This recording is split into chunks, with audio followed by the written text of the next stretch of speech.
Welcome back student. सो आज हम पढ़ेंगे एरे के बारे में। डेटा स्ट्रक्चर का एक पार्ट है एरे। इन प्रीवियस वीडियो हमने भी डिस्कस किया था कि डेटा स्ट्रक्चर को फर्दर हमने कुछ पार्ट्स में डिवाइड किया था। Primitive data structure, non primitive data structure. Primitive data structure के बारे में हमने पढ़ा, नॉन प्रिमिटिव डेटा स्ट्रक्चर को दो पार्ट में फर्दर डिवाइड किया था, linear data structure and non linear data structure. तो this is a linear data structure. हमने पढ़ा था लीनियर डेटा स्ट्रक्चर में चार पांच तरीके के डेटा स्ट्रक्चर होते हैं। एरेज होता है, लिंक लिस्ट होता है, स्टैक होता है, क्यू होता है। तो उसी का ही एक पार्ट है एरेज इन डेटा स्ट्रक्चर। तो आज हम डिटेल में एरेज के बारे में पढ़ेंगे और हम पढ़ेंगे क्या एरे को किस तरह से मेमोरी में रिप्रेजेंट करते हैं, कोड में कैसे परफॉर्म करते हैं, कैसे इसका सी में इम्प्लीमेंटेशन करके देखेंगे और मेमोरी में इम्प्लीमेंटेशन करके देखेंगे किस तरह से हम एरे को मेमोरी के अंदर रिप्रेजेंट करते हैं। तो फर्स्ट ऑफ ऑल अगर हम प्रिमिटिव डेटा स्ट्रक्चर की बात करें तो आप लोगों ने कुछ डेटा टाइप पढ़े होंगे। इंटीजर एक डेटा टाइप है जिसके अंदर इंटीजर की वैल्यूज स्टोर होती है। तो ये जो इंटीजर है इसको हम किस तरीके से मेमोरी में एलोकेट करते हैं, किस तरीके से डिक्लेयर करते हैं। तो हमने इंटीजर टाइप का एक वेरिएबल लिया a। This is the a variable and the type of this a variable is integer. तो इसके अंदर हम कोई भी वैल्यू अगर पास करेंगे, इस a के अंदर हम कोई भी वैल्यू अगर पास करेंगे, अगर मैंने लिखा a इक्वल्स टू 10, तो ये 10 इसके अंदर होल्ड हो जाएगा। 10 इसके अंदर पास हो जाएगा के अंदर और a के अंदर वो 10 की वैल्यू स्टोर हो जाएगी। अब ये स्टोरेज जो है मेमोरी के अंदर किस तरीके से रिप्रेजेंट होता है, this is just like a computer memory. और इस मेमोरी के अंदर क्या होता है, ये बाइट्स होती हैं, these are the bytes, right. Each and every computer have a memory and all the data are stored in the memory, right.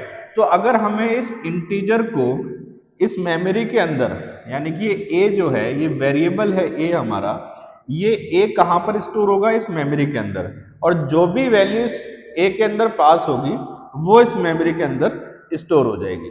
तो हम किस तरीके से इसको स्टोर करते हैं, तो हमने क्या पढ़ा है, जो इंटीजर टाइप डेटा टाइप होता है हमारा, जो भी डेटा टाइप अगर इंटीजर का है और हम टिपिकल कंपाइलर अगर यूज कर रहे हैं तो वो मेमोरी के अंदर 4 बाइट्स को होल्ड करके रखता है।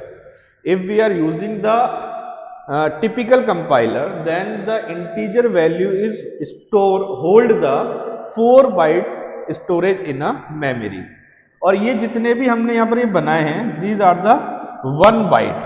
1 बाइट मतलब 1 बाइट को अगर हम बाइनरी में रिप्रेजेंट करते हैं तो कैसे करते हैं, 1 2 3 4 5 6 7 8, इस तरीके से, दिस इज अ 1 बाइट। तो अगर हम ये बोल रहे हैं कि एक इंटीजर जो है वो 4 बाइट को होल्ड करके रखता है, तो ए हमारा कितनी कितनी बाइट्स को होल्ड करेगा, 4 बाइट्स को होल्ड कर लेगा। ये हमारा 1 byte, 2 byte, 3 byte and 4 byte. तो हमारा जो ए होगा वो यहां पर कहीं स्टोर होगा, राइट। और इसके अंदर जो हमने 10 पास किया तो ये 10 वैल्यू हमारी समथिंग लाइक दिस इसके अंदर स्टोर हो जाएगी। तो इस तरीके से हम इंटीजर्स को मेमोरी के अंदर स्टोर करते हैं, राइट। तो ये तो हमारा इंटीजर डिक्लेरेशन हुआ। अब हम सबसे पहले तो हमें ये पता होना चाहिए हम एरे पढ़ क्यों रहे हैं, राइट। एरे का मतलब क्या है, जब हमारे पास वैल्यूज एलिमेंट्स स्टोर करने के लिए वेरिएबल्स हैं तो इंटीजर हम एरेज क्यों पढ़ रहे हैं, राइट। तो अगर सपोज करो यहां पर एक ही वैल्यू मुझे और कुछ रखनी हो, मैंने 6 रख दिया, तो क्या होगा, 10 यहां पर रिप्लेस हो जाएगा किसके थ्रू, 6 के थ्रू।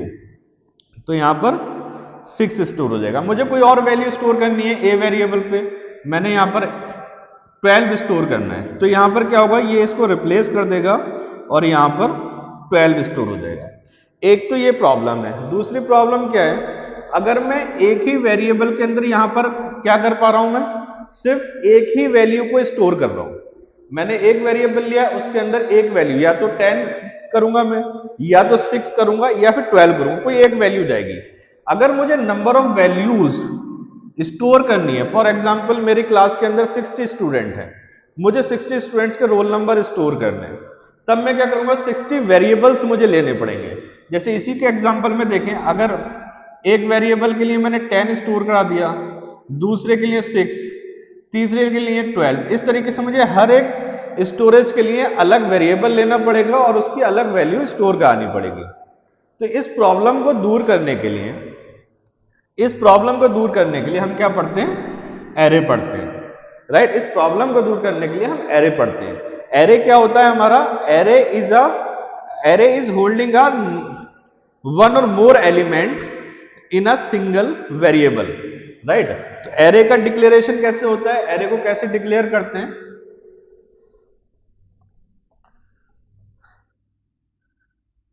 Something like this. मैंने यहां पर एक नाम लिया, this is just a name, और यहां पर मुझे कितने एलिमेंट स्टोर करने, इसके अंदर ब्रैकेट्स के अंदर, ये स्क्वायर ब्रैकेट्स के अंदर मुझे ये डिफाइन करना पड़ता है कि मुझे इस नेम के अंदर कितने एलिमेंट्स स्टोर कराने हैं। सपोज करो मैंने यहां पर 5 लिख दिया, राइट। इसका मतलब ये हुआ मैं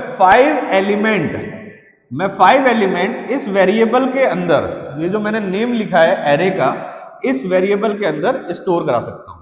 अभी तक हम क्या कर रहे थे? हमने एक इंटीजर टाइप का एक वेरिएबल लिया, उसके अंदर एक वैल्यू इंसर्ट कर रहे थे। अभी हमने क्या लिया? एक एरे लिया है। This is the concept of declaration the array. एक एरे लिया है, उसका हमने साइज डिफाइन किया है, और यहां पर हम क्या बता रहे हैं? एलिमेंट्स बता देंगे, जैसे 1, 10, 5, 3 and 4, something like this, right. तो यहां पर हमने क्या किया?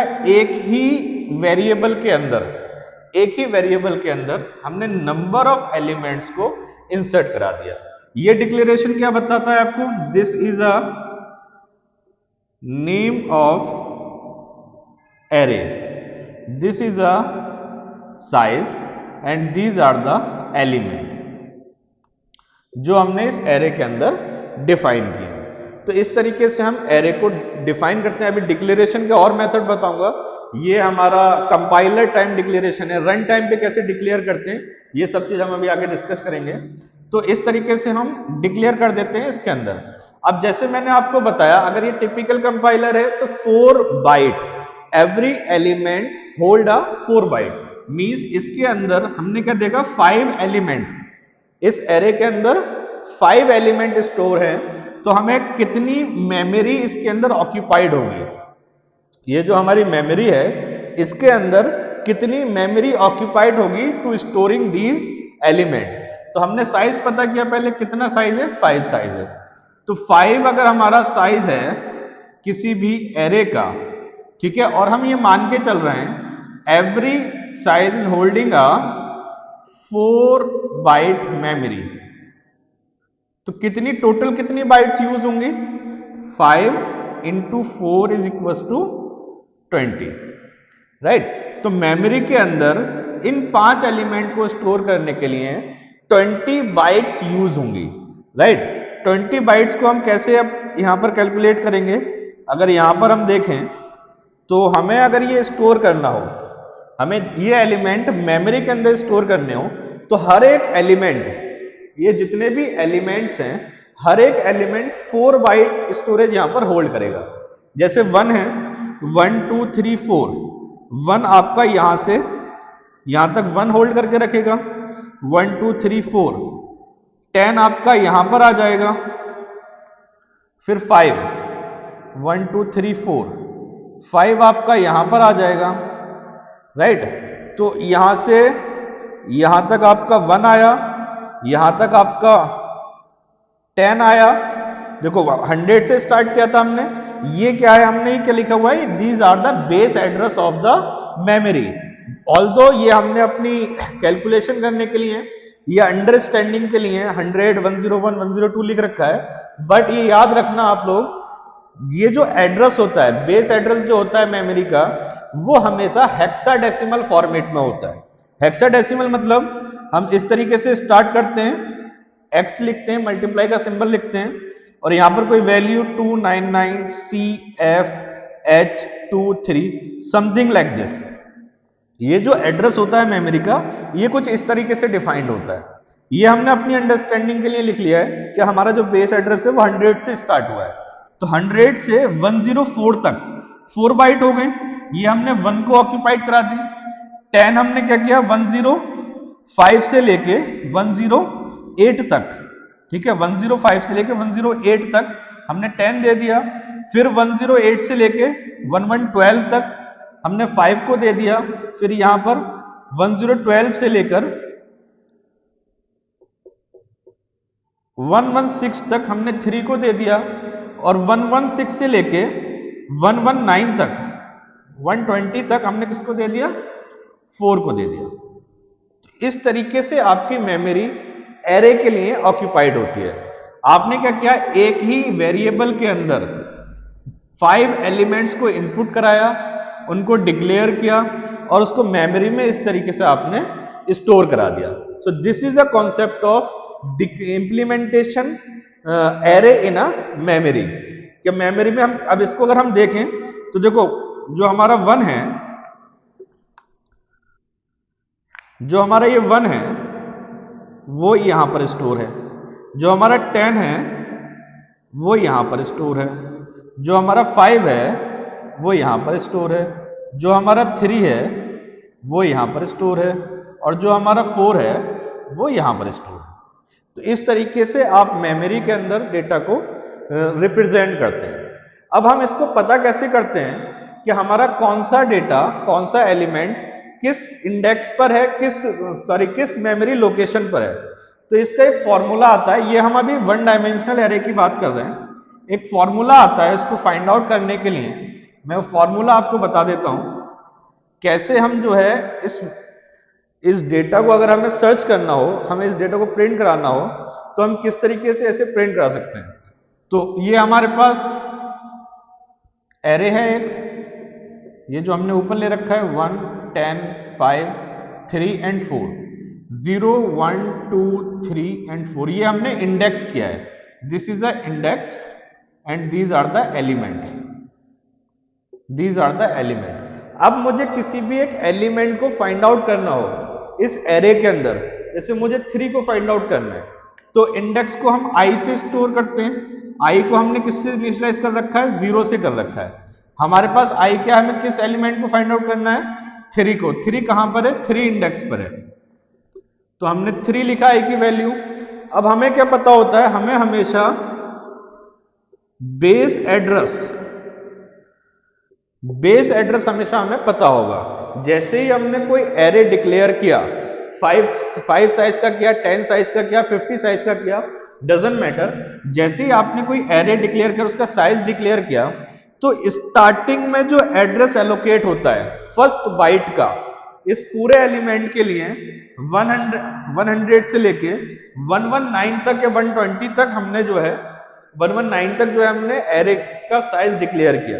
तो इसमें जो स्टार्टिंग का एड्रेस होता है, फर्स्ट एलिमेंट के स्टार्टिंग का एड्रेस जो होता है वो उसका बेस एड्रेस कहलाता है।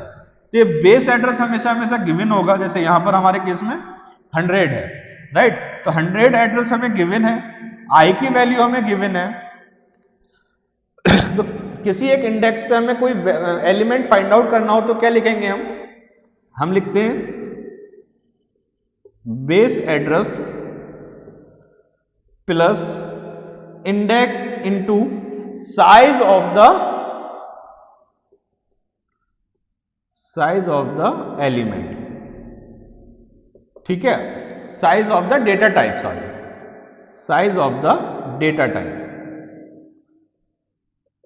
तो यहां पर देखो बेस एड्रेस क्या है हमारा 100 है, प्लस आई की वैल्यू क्या है 3 है, इनटू साइज क्या है, साइज हमने मान के चला है जो हम यूज कर रहे हैं, टिपिकल कंपाइलर यूज कर रहे हैं, and every element hold the 4 byte, ये आपको गिवन होगी वैल्यू हमेशा। तो यहां पर आप 4 लिख देंगे, तो क्या आया 100 प्लस 3 4 12, कितना आया टोटल 1112।